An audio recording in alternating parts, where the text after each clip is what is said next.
தென்காசி அருகே கொத்தனார் வெட்டி கொலை செய்யப்பட்ட சம்பவத்தால் பதற்றமான சூழல் ஏற்பட்டுள்ளது. முன்விரோதம் காரணமாக வியாபாரி ஒருவர் கொலைபாதக செயலில் ஈடுபட்டதன் பின்னணி என்ன? தென்காசி மாவட்டம் சுரண்டை அருகே இடையர்த்தவனை மீனாட்சிபுரத்தைச் சேர்ந்தவர் ராமராஜ்.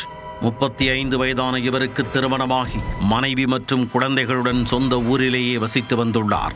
தேங்காய் மற்றும் நுங்கு வெட்டும் தொழில் செய்து வருவதால் இவர் அடிக்கடி வெளியூர் சென்றுள்ளார். அதே ஊரில் மாடக்கண்ணு என்பவரும் தனது குடும்பத்துடன் வசித்து வந்துள்ளார்.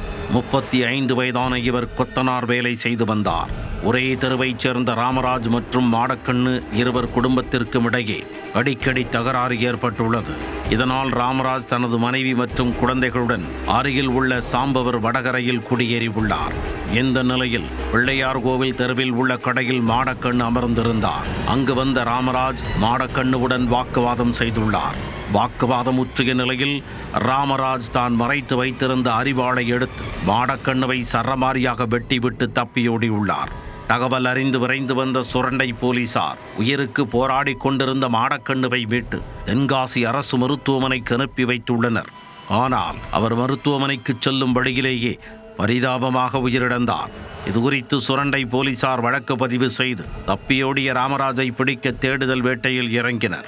மேலும் கொடுக்கல் வாங்கல் பிரச்சனையில் கொலை சம்பவம் அரங்கேறியதா அல்லது முறை தவறிய உறவால் ஏற்பட்ட சண்டையில் பழி தீர்க்கப்பட்டாரா என பல்வேறு கோணங்களில் விசாரித்து வருகின்றனர். கொலையான கொத்தனாரும் அவரை வெட்டி கொன்ற வியாபாரியும் வெவ்வேறு சமூகத்தைச் சேர்ந்தவர்கள் என்பதால் சுரண்டை பகுதியில் பதற்றமான சூழல் நிலவியுள்ளது.